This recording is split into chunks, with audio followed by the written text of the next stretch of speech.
Mani kuzatadigan homiladorlarim biladi. Уже oyijonlar sezon o'zgardi. Endi juda ham ko'pchilikda ya'ni mnoговодие ketyapti. Qora narsa bu suv.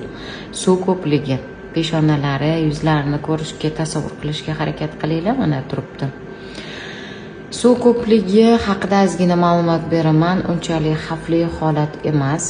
Agar juda ham ko'p bo'lmasa, agarda progressda ko'payib boraveradigan bo'lsa, xavf tug'dirishi mumkin.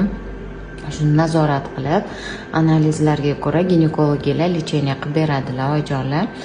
Qaytarib aytaman, suv ko'pligi unchalik xavfli emas, lekin bizga xavf chiqarsa, yomon asoratlarga olib keladi. Ya'ni 33-34 haftaliklarga borib, qog'onoq parda ko'tara olmasdan yorilib, katta bosimda suv chiqib ketadi. Ya'ni hamma suv chiqib ketadi.